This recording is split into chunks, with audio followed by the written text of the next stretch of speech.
mayo de 1982. En las heladas colinas que rodean Puerto Argentino, en algún punto perdido del Monte London, el capitán del ejército argentino, Carlos Aguirre, observa con una furia helada cómo su columna de abastecimiento se detiene por tercera vez en una mañana que parece no tener fin. El viento malvinense, una navaja invisible y constante, le corta la cara y arrastra consigo el olor nauseabundo de la nafta derramada. No es el fuego enemigo lo que los paraliza. Es algo mucho más humillante, los bidones de combustible de su unidad, cacharros de chapa ordinaria fabricados en alguna fábrica apurada del continente, están sangrando su precioso contenido sobre la turba empapada de las islas. De los 4.000 litros que salieron del galpón de suministros en Puerto Argentino hace menos de 48 horas, Aguirre calcula, con un nudo en el estómago, que han perdido al menos 600. 600 litros evaporados en el aire gélido o absorbidos por el suelo negro, todo por culpa de las uniones soldadas de esos malditos recipientes. Sus hombres, en su mayoría soldados conscriptos de 18 o 19 años, tienen los uniformes manchados de combustible, una peligrosa segunda piel que no los abriga y los convierte en antorchas humanas en potencia. Las herramientas para abrir y cerrar los tapones de rosca se perdieron hace kilómetros, en algún pozo de zorro inundado, y cada vez que intentan trasvasar el combustible a un tanque sin un embudo adecuado, otro 10% se va al diablo, salpicando el barro y la desesperanza. Lo que el capitán Aguirre no sabe, pero intuye con la certeza amarga de un profesional rodeado de improvisación, es que a solo 40 kilómetros de distancia, en las cercanías de San Carlos, las fuerzas británicas están moviendo exactamente el mismo volumen de combustible con cero pérdidas. 0. Usan un contenedor que revolucionará la logística militar para siempre, un diseño tan perfecto que parece de otro planeta. Un contenedor que, irónicamente, los ingenieros argentinos conocían, que habían copiado, pero de una forma tan incompetente, tan negligente, que sus propios soldados seguían muriendo de frío o quedándose paralizados en el frente. Mientras los bidones supuestamente mejorados se hinchaban y reventaban con los cambios de temperatura. Esta es la historia de cómo el diseño industrial más brillante de la Wehrmacht alemana, un secreto a voces en la ingeniería militar, fue adoptado, arruinado y finalmente perfeccionado a un costo de sangre y soberanía. Es la crónica de cómo una nación casi pierde una guerra no por falta de coraje, sino por ignorar un solo, maldito detalle de ingeniería, una decisión tomada en una oficina calefaccionada de Buenos Aires que tuvo consecuencias fatales en el infierno helado de las Malvinas. En 1937, la firma de ingeniería Müller & Wärme, Alemania, recibe una especificación militar que parece simple, pero es brutalmente exigente. El alto mando de la Wehrmacht necesita un contenedor de combustible que pueda ser transportado por un solo soldado, que resista las condiciones extremas del desierto y del Ártico, que no explote bajo fuego directo y que sea tan fácil de usar que un hombre exhausto. Después de 48 horas de combate, pudiera operarlo con una sola mano, en la oscuridad, con los dedos entumecidos. Vinzenz Grumbogel, ingeniero jefe de Müller, acepta el desafío. Lo que diseña no es un simple tacho, es una obra maestra de ingeniería práctica, una sinfonía de acero prensado. El Wehrmachteinheitskanister, como se lo llama oficialmente, no es un recipiente, es un sistema completo de transporte de líquidos, pensado desde cero para el caos de la guerra. Su construcción es de una simpleza genial. 2 piezas de acero estampado se entrelazan y se unen con una sola soldadura continua alrededor del ecuador del bidón, como 2 caparazones de tortuga. Esta costura no está expuesta, sino empotrada, protegida de los golpes. Entre estas dos mitades, un revestimiento interior de plástico actúa como una barrera secundaria contra cualquier fuga, una innovación que décadas después sería olvidada por quienes intentaron copiarlo a bajo costo. Las hendiduras en forma de cruz estampadas en los costados no son decorativas, tienen 2 propósitos fundamentales. Primero, rigidizan la estructura sin añadir un gramo de peso innecesario. Segundo, y esto es clave, permiten que el líquido se expanda y contraiga con los cambios de temperatura sin deformar permanentemente el contenedor ni reventar las costuras, un problema mortal en climas extremos. Pero el verdadero genio, la magia, está en los detalles que nadie nota a simple vista, en las soluciones a problemas que un soldado ni siquiera sabe que va a tener. 3 asas. No una, ni dos. 3. ¿Por qué? Porque un soldado fuerte puede agarrar las 2 asas extremas de 2 bidones adyacentes, apilándolos, y con la otra mano hacer lo mismo, transportando así 4 bidones llenos simultáneamente. 80 litros de combustible, 80 kilos de vida para los motores, movidos por un solo hombre en un solo viaje del camión al tanque. Si el soldado no es tan robusto, un colimba de corrientes tiritando de frío, por ejemplo, puede al menos llevar 2 bidones llenos usando el asa central de cada uno, o 4 vacíos sin ningún problema, apilándolos como valijas.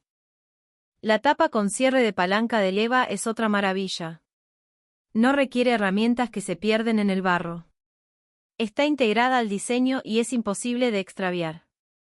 Un simple movimiento de la palanca sella el bidón de forma hermética. Incluso el pasador de seguridad que traba la palanca tiene un tope soldado que impide su remoción completa, porque encontrar esa pieza minúscula en medio de la noche malvinense, con los dedos congelados, sería una misión imposible. El contenedor completo pesa 5.2 kilos vacío y puede contener exactamente 20 litros, justo el peso máximo que un hombre promedio puede cargar cómodamente en cada mano durante distancias considerables. Para 1939, la Wehrmacht ha acumulado miles de estos bidones, preparándose para la guerra que saben que se avecina. Cuando la Blitzkrieg arrasa Polonia en septiembre de ese año, los Einheit canister demuestran su valor de inmediato. Las unidades motorizadas alemanas se mueven a una velocidad que deja atónitos a los observadores militares de todo el mundo, y una parte crucial de esa velocidad es la capacidad de reabastecerse de combustible en minutos, no en horas. Mientras tanto, las fuerzas argentinas en 1982, casi medio siglo después, están usando contenedores de combustible que son, francamente, una vergüenza industrial. Los bidones de dotación estándar del ejército argentino parecen diseñados por un enemigo. Son recipientes rectangulares de chapa delgada, con costados planos, cada panel soldado individualmente en las esquinas, un proceso lento, caro y que crea 8 puntos de falla estructural. El asa es una simple barra de acero doblado, con bordes afilados que destrozan las manos, especialmente con guantes mojados y helados. Se necesita una llave de fuerza para quitar y poner el tapón de rosca. Se necesita un embudo para llenarlos y se necesita un pico vertedor para vaciarlos, 3 accesorios que se pierden, se rompen o simplemente no llegan al frente. Contienen nominalmente 20 litros, pero pesan más que el diseño alemán y las soldaduras de las esquinas fallan constantemente bajo el estrés del traqueteo en los camiones Unimog, ganándose el apodo entre la tropa de «los sangradores». La tasa de pérdida promedio de un bidón argentino en las condiciones de Malvinas es de casi el 30%. Un tercio del combustible se perdía antes de llegar a destino. Y aquí es donde la historia se vuelve trágica y puramente argentina. La ironía es que Fabricaciones Militares, el complejo industrial de defensa del Estado, conocía perfectamente el diseño alemán.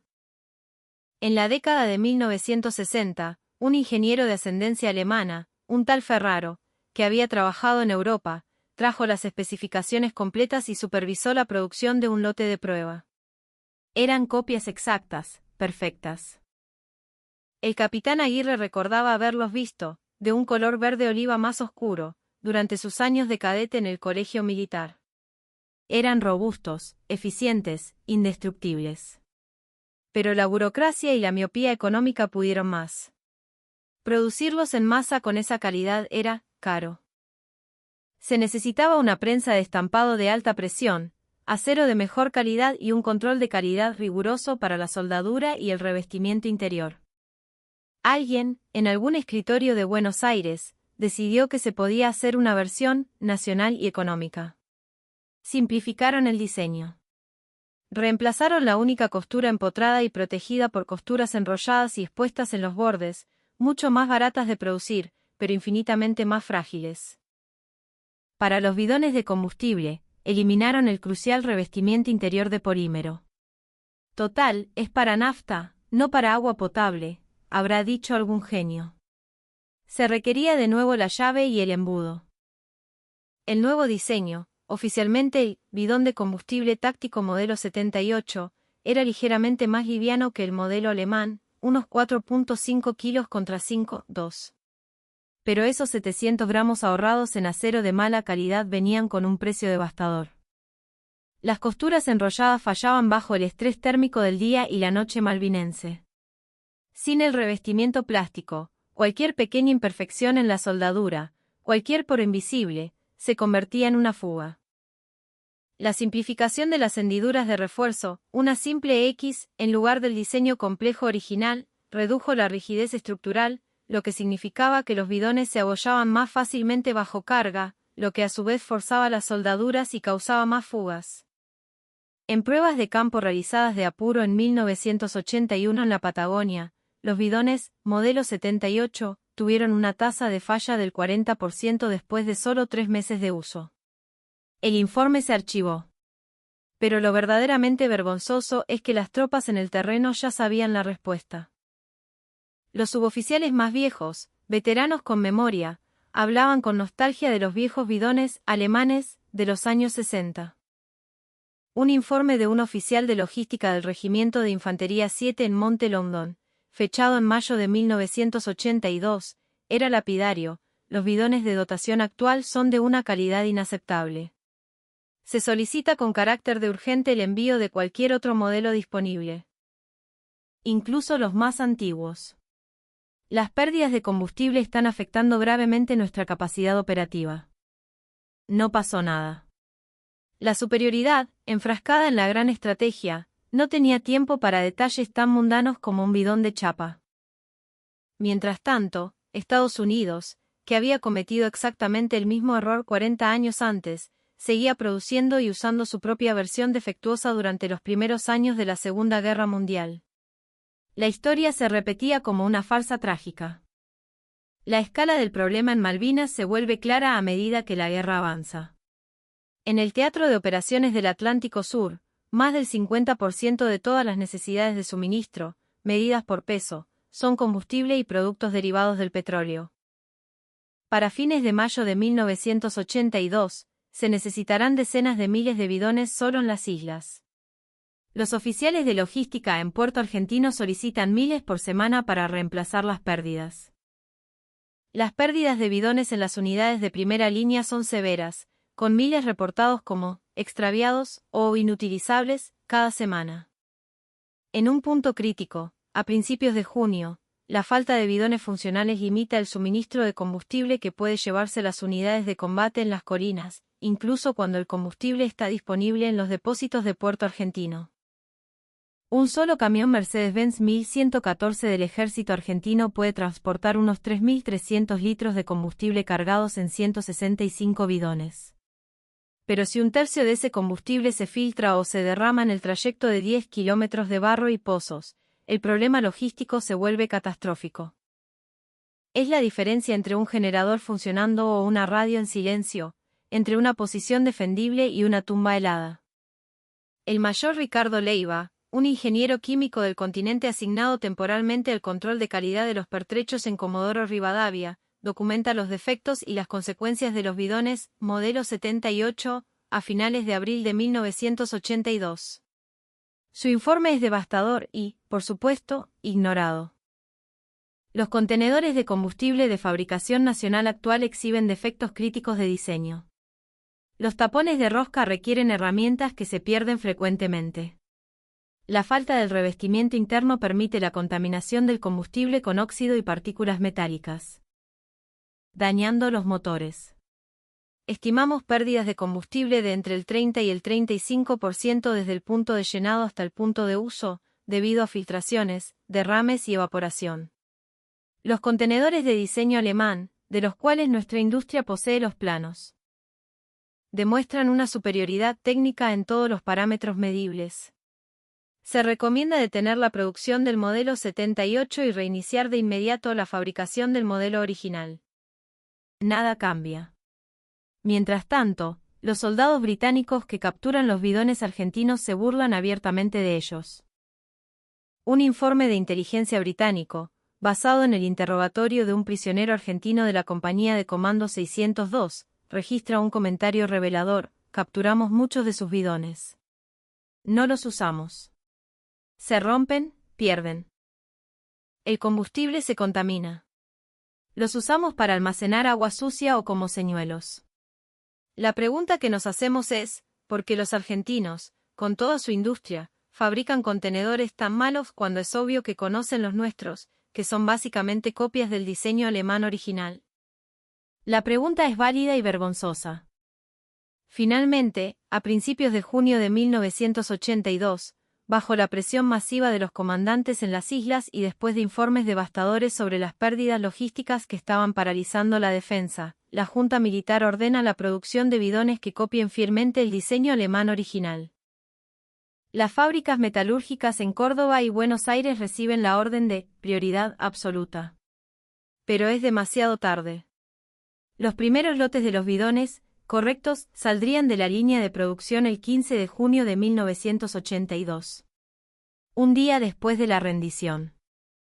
La versión argentina, mejorada, de junio de 1982, que nunca llegó a combatir, finalmente incorpora las características críticas que los ingenieros de la década del 70 habían eliminado por ahorrar unos pocos pesos: la costura soldada empotrada, el revestimiento interior, el cierre de palanca integrado, las hendiduras de refuerzo apropiadas.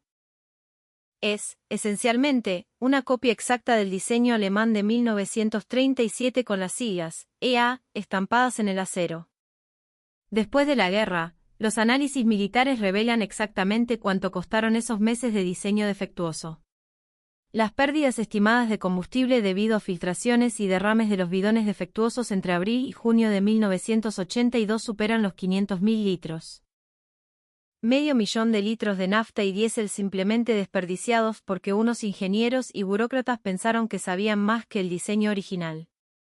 Traducido a términos operacionales, ese 500.000 de litros habría proporcionado combustible para docenas de misiones adicionales de los Pucará desde la base aérea Cóndor, o movido a todo el Regimiento 7 a través de las colinas varias veces, o mantenido en funcionamiento los generadores de los puestos de mando durante semanas adicionales.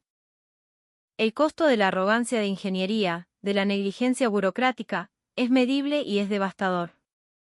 En los años de posguerra, los analistas militares estudian el caso del bidón argentino como un ejemplo clásico del síndrome de no inventado aquí y de la peligrosa desconexión entre la retaguardia industrial y las necesidades del frente. Un memorándum de 1985 del Cuerpo de Ingenieros del Ejército declara: el Wehrmacht Einheitskanister representa un diseño óptimo, alcanzado a través de una especificación rigurosa y una ejecución meticulosa. Los intentos de simplificar o mejorar el diseño sin comprender completamente su ingeniería de sistemas resultaron en fallas catastróficas. La lección: la ingeniería alemana en esta instancia era superior. Y la soberbia de asumir que podíamos mejorarlo de inmediato, abaratándolo sin un análisis completo, costó recursos valiosos y, potencialmente, vidas. Hoy, más de 40 años después, el diseño básico del Einheitskanister alemán permanece en uso en todo el mundo. Las Naciones Unidas, la OTAN y organizaciones militares de decenas de países, incluido el ejército argentino, usan contenedores que son descendientes directos del diseño de Vincenz Grünvogel de 1937. Algunos son de plásticos modernos, pero la forma, las tres asas, la capacidad, el sistema de cierre, todo proviene del diseño original. La lección final no es sobre bidones de combustible. Es sobre ingeniería, arrogancia y el costo de ignorar soluciones que funcionan. Los ingenieros y funcionarios argentinos en la década de 1970 miraron un diseño perfeccionado a través de años de desarrollo y pensaron: podemos simplificar esto. Podemos hacerlo más barato. Podemos hacerlo a nuestra manera. No pudieron. Lo empeoraron. Y se necesitaron los informes furiosos desde un frente de batalla, el testimonio de soldados frustrados y una derrota militar para que Argentina admitiera que el diseño alemán era correcto desde el principio. El Einheitskanister, conocido para siempre como Jerrycan en el mundo anglófono, representa un momento raro en la historia militar donde el enemigo diseñó algo tan brillante que la única respuesta sensata era copiarlo. Exactamente. Argentina eventualmente lo hizo, pero solo después de desperdiciar cientos de miles de litros de combustible, innumerables horas sombra de sus soldados y un tiempo precioso de guerra, porque unos ingenieros pensaron que eran más listos. No lo eran. Y ese único detalle ignorado, esa costura enrollada en lugar de soldada y empotrada, ese revestimiento de plástico eliminado, esas hendiduras simplificadas, casi le cuesta al país la guerra logística que sustenta toda campaña militar.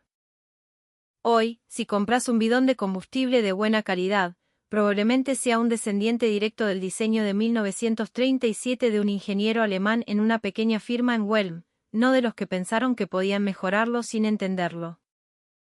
A veces, la ingeniería más inteligente es reconocer cuando alguien más ya ha alcanzado la perfección y simplemente tener la humildad de copiarlo. Exactamente.